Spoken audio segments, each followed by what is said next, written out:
அஸ்ஸலாமு அலைக்கும் வரஹ்மத்துல்லாஹி வபரகாத்துஹு. இதில் என்ன பார்க்க போகிறோம்னா, நம்ம முஸ்லிம் பெண்மணியின் நற்குணங்கள் அப்படின்னா பெண்மணியுடைய குணம் எப்படி இருக்கணும், அது குர்ஆன் வழிப்படியில் எப்படி நம்ம செயல்படுத்தணும்.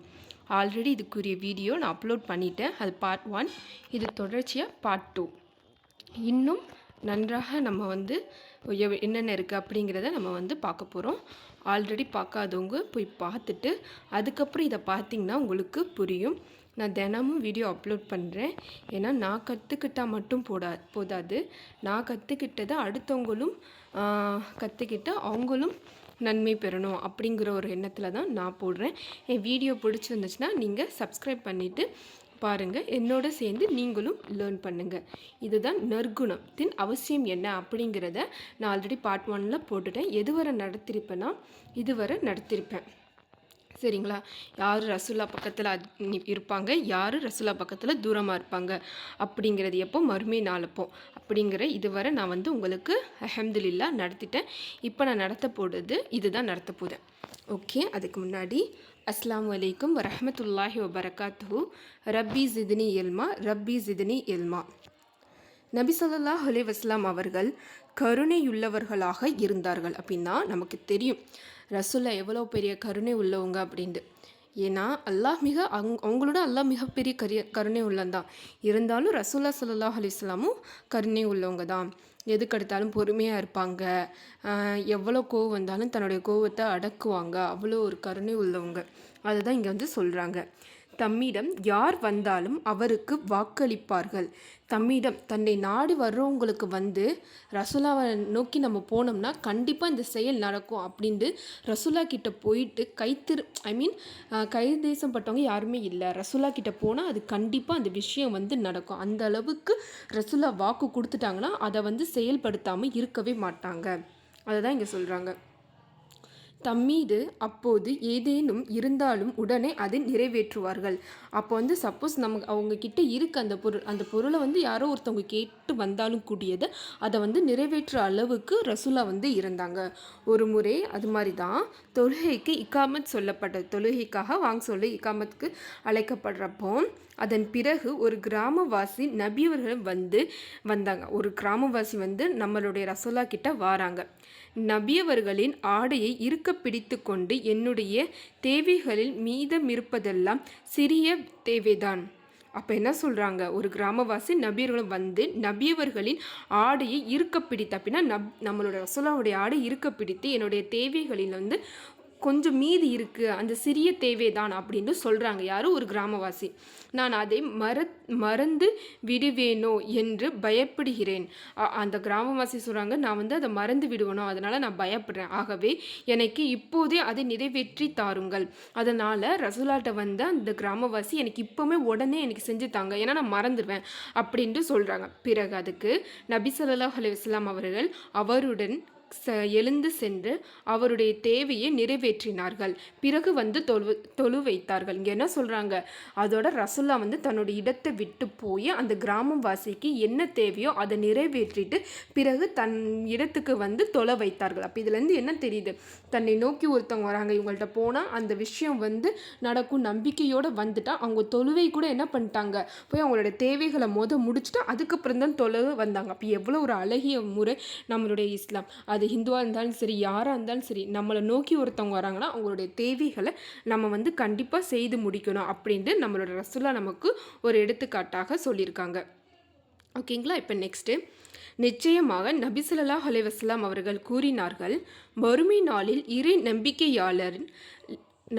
நம்பிக்கையாளரின் தராசில் அழகிய பண்புகளை விட கனமானது வேறு எதுவும் இல்லை. இங்கே என்ன சொல்கிறாங்க, ரசூல்லா சொல்கிறாங்க, கண்டிப்பாக மறுமை நாளில் இறை நம்பிக்கையாளர் அப்படின்னா நம்பிக்கை கொண்டு அல்லாஹ் ஒருவன் தான் வணங்க தகுதியானவர், அவங்க தான் இறை நம்பிக்கையாளர். தராசில் அழகிய பண்புகளை விட, அழகிய பண்புகள்லாம் என்ன, குணம் தான் இங்கே சொல்கிறாங்க. குணம்தான் மிக கனமானவே வேறு எதுவும் இல்லை. நம்மளுடைய பண்பு அழகாக இருந்தாவே மித்த எல்லாமே நல்லா அழகியதாக இருக்கும். அதுதான் நம்மளுடைய தராசாவோடைய எடையை ரொம்ப கூட்டும் அப்படிங்கிறத இதை சொல்ல வராங்க. இன்னும் நிச்சயமாக அல்லாஹ் இலி இழிநடத்தை உள்ளவனே அருவருப்பாக ஆபாசமாக பேசுபவனை கோபிக்கின்றான். அது மட்டும் இல்லாமல் என்னது, நம்மளுடைய பண்பில் யார் ஒருத்தவங்க வந்து மிக சிறப்பாக இருக்காங்களோ அவங்க வந்து மறுமை நாளில் தராசுவோடைய எடை வந்து அதிகமாக இருக்கும். அதை விட கனமானது வேறு எதுவும் இல்லை. இன்னும் சொல்லப்போனோன்னா இழி நடத்தைனா நமக்கு தெரியும், இவங்க பார்த்தா ஐய இவங்களா அப்படிங்கிற மாதிரி நம்மளே யோசிக்கிற அளவுக்கு அவங்களுடைய செயல்கள் அவங்களுடைய குணங்கள் எல்லாம் இருக்கும்.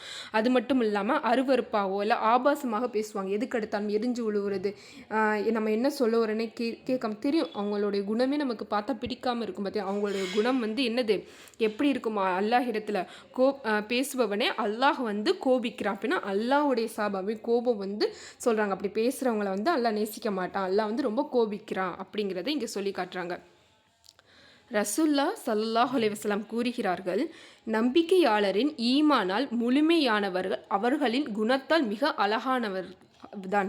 இங்கே என்ன சொல்கிறாங்க, ரசூலா வந்து சொல்கிறாங்க, நம்பிக்கையாளர்களின் ஈமான் அப்படின்னா அல்லாஹ்வை நம்பிக்கை கொண்டவர்களின் ஈமான் எப்படி இருக்கும்னா, அந்த ஈமான் வந்து முழுமை அடையணும்னா அவங்களுடைய குணம் வந்து அழகாக இருந்தால் மட்டும்தான் அவங்களுடைய ஈமான் வந்து குணமாகும், முழுமையடைமை தவிர இல்லைனா முழுமையடையாது. எப்படின்னா 5 நேரம் தொழுறாங்க, நோன்பு வைக்கிறாங்க, அப்படி இருக்காங்க. ஆனால் அண்டையார்கிட்டையோ இல்லை பக்கத்து வீட்டை இப்படி இருக்கிறவங்க கிட்ட ரொம்ப கடுக்கடுத்து நடந்தாவோ அப்படி இருக்கிறவங்க வந்து அழகானவர்களே இல்லை. சொல்லப்போனால் ஒரு பயானில் கூட வந்திருக்கு, அது அவங்க வந்து ஒரு நரகவாசி தான். ஏன்னு சொன்னால் தொழுதா மட்டும் போதாதன்னா, அது தொழுகிறது மட்டுமே நம்மளுடைய இஸ்லாம் வந்து வலியுறுத்தலை. தொழுகை மிக முக்கியமான சொர்க்கத்தின் போக அது ஒரு அடிப்படையான ஒன்று தான். அதே நிமிஷம் நம்மளுடைய குணமும் எவ்வளோ அழகாக இருக்கணும் அப்படி.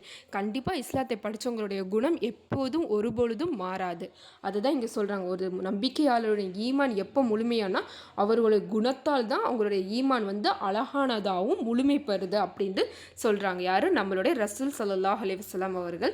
எப்போ நம்மளுடைய ரசூல் ஸல்லல்லாஹு அலைஹி வஸல்லம் அவங்களுடைய பேரை கேட்டாலும் நீங்களும் மனதளவில் அன்போடு பரிவோடும் சொல்லுங்கள் ஸல்லல்லாஹு அலைஹி வஸல்லம் அப்படிங்கிறத.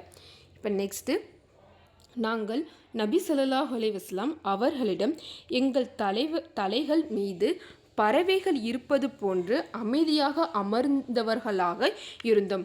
நாங்கள் நபி ஸல்லல்லாஹு அலைஹி வஸல்லம் அவர்களிடம் அப்படின்னா நபி ஸல்லல்லாஹு அலைஹி வஸல்லம் அவங்களோட இருக்கும்போது எப்படி இருப்பாங்கன்னா, தங்களுடைய தலைகள் மீது வந்து ஒரு பறவை உட்கார்ந்துருந்தா நம்ம என்ன பண்ணுவோம், தலையை நகட்டாமல் அப்படியே நிற்போம் பார்த்தீங்களா, அந்த அளவுக்கு அமைதியாக அவர்கள் எல்லாருமே அமர்ந்திருப்பார்களா. எப்போ, ரசூல் ஸல்லல்லாஹு அலைஹி வஸல்லம் அவர்களோட இருக்கும்போது. எங்களில் பேசுபவர் யாரும் பேசவில்லை, எங்களில் பேசுபவர் யாரும் அப்படின்னா நம்ம பேசுகிறவங்க யாருமே இல்லை, ரொம்ப அமைதியாக தான் இருப்பார் ரசூல் ஸல்லல்லாஹு அலைஹி வஸல்லம் அவர்களோட இருக்கும்போது. அந்நேரத்தில் நபி ஸல்லல்லாஹு அலைஹி வஸல்லம் அவர்களிடம் சில மக்கள் வந்தனர். அப்போ பார்த்தான் ரசூலுல்லாஹ் ஸல்லல்லாஹு அலைஹி வஸல்லம் அவர்கிட்ட சில மக்கள்கள் வந்தார்கள். அல்லாஹுடைய தூதரே, அல்லாஹுவின் அடியார்களில் அல்லாஹுக்கு மிக விருப்பமானவர் யார் என்று கேட்டார். அப்போ அந்த சில மக்களில் வந்து சொல்கிறாங்க, அல்லாஹுடைய தூதரே அப்படின்னா ரசூல் ஸல்லல்லாஹு அலைஹி வஸல்லம் அவங்களை சொல்கிறாங்க, அல்லாஹுவின் அடியார்களில் அல்லாஹுடைய அடியார்னா யார், நீங்கள் நான் எல்லாரும் தான் அடியார். அதில் அல்லாஹுக்கு மிக விருப்பமான ரொம்ப பிடிச்சது யார் என்று கேட்டார்கள். அதற்கு ரசூல் ஸல்லல்லாஹு அலைஹி வஸல்லம் அவர்கள் சொல்கிறாங்க, அவர்களால் குணத்தால் மிக அழகானவர்கள். அப்போ இங்கே என்ன சொல்கிறாங்க, யாருடைய குணம் அழகாக இருக்கோ அவங்க தான் அல்லாஹுவிடம் மிக விருப்பமானவர்கள் அப்படின்னு நம்மளுடைய ரசூல் ஸல்லல்லாஹு அலைஹி வஸல்லம் அவர்கள் சொல்கிறார்கள். நெக்ஸ்ட்டு, நபி ஸல்லல்லாஹு அலைஹி வஸல்லம் கூறுவதை நான் செவியுற்றேன் அப்படின்னா ரசூல் ஸல்லல்லாஹு அலைஹி வஸல்லம் சொல்லியிருக்காங்க, அதை சொன்னதை நான் வந்து செவியுற்றேன். மறுமையில் தராசில் வைக்கப்படும் அமல்களின் நற்குணத்தை விட மிக கனமானது வேறு எதுவுமில்லை. இதை நம்ம ஆல்ரெடி பார்த்தோம். மறுமையில் வந்து ரசூல் ஸல்லல்லாஹு அலைஹி வஸல்லம் அவங்க சொல்கிறத நான் வந்து செவியுற்றேன் அப்படின்னா நான் கேட்டிருக்கேன். மறுமைய நாளில் வந்து வைக்கப்படும் தராசல் அப்படின்னா தொழுகைக்கு இவ்வளோ நன்மை அப்படின்னு நமக்கு தராசில் வைக்கப்படும் நன்மைகளில் அது எந்த அமல்கள் வந்து ரொம்ப சிறப்பானது மிக கனமானது அப்படின்னு பார்த்தோம்னா நம்மளுடைய நற்குணம் தான். அதுதான் மிக ரொம்ப கனமானது, அதை விட வேறு எதுவும் இல்லை அப்படின்னு சொல்கிறாங்க. நற்குணம் உடையவர்கள் அதனால் நற்குணத்தால் அதிக நோன்பு இன்னும் தொழுகை உடையவரின் தகுதியை அடைகிறார்கள். யாருடைய குணம் வந்து அழகாக இருக்கோ கண்டிப்பாக அவங்க வந்து எப்படி அதிக நோன்பு வைப்பாங்க, தொழுகை வைப்பாங்க, இது எல்லாமே அவங்க கிட்ட வந்து தகுதி அடைகிறார்கள். அந்த இது எல்லாமே தானாகவே அந்த பண்பும் சேர்ந்து வந்துடும். எப்படி, நற்குணம் உடையவர் அதனால் நற்குணத்தால் அதிக நோன்பு இன்னும் தொழுகை உடையவரின் தகுதியை அடைகிறார்கள். நிச்சயமாக ரசூல் ஸல்லல்லாஹு அலைஹி வஸல்லம் அவர்கள் கூறுகிறார்கள், அல்லாஹுவே, நீ என் தோற்றத்தை அழகுபடுத்தினாய், ஆகவே நீ என் குணத்தையும் அழகுபடுத்துவாயாக. இங்கே என்ன சொல்கிறாங்க, ரசூல் ஸல்லல்லாஹு அலைஹி வஸல்லம் அவர்கள் கூறுங்க, அல்லாஹ்வை பார்த்து சொல்கிறாங்க, நீ என் தோற்றத்தை அழகுபடுத்தினாய், என்னுடைய தோற்றத்தை நீ வந்து ரொம்ப படுத்திருக்கா. ஆகவே நீ என்னுடைய குணத்தையும் சேர்த்து அழகுபடுத்து. என்னுடைய முக அழகு வந்து முக்கியம் இல்லை, என்னுடைய குண அழகு தான் எனக்கு முக்கியம் அப்படிங்கிறது யார், ரசூல்லா வந்து அல்லாஹ்கிட்ட சொன்ன அழகுபடுத்தியிருக்காங்க. அது மட்டும் எனக்கு போதாது, என்னுடைய குணத்தையும் சேர்த்து அழகுபடுத்துங்க அப்படின்ட்டு ரசூல் ஸல்லல்லாஹு அலைஹி வஸல்லம் அல்லாஹ்விடம் கேட்குறாங்க. இதுக்கப்புறம் இன்ஷா அல்லாஹ் பெற்றோர்களுக்கு நன்மை செய்வாள் அப்படிங்கிறதா நெக்ஸ்ட் வீடியோ பார்ட் 3ல் போடுறேன். என்னோட தொடர்ந்து நீங்களும் இஸ்லாத்தை பற்றி அதிகமாக கற்றுக்கொள்ளுங்கள். அஸ்ஸலாமு அலைக்கும் வரஹ்மத்துல்லாஹி வபரகாத்துஹு. ரப்பி ஜித்னி இல்மா யா அல்லாஹ் என்னுடைய கல்வி ஞானத்தை அதிகப்படுத்துவாயாக.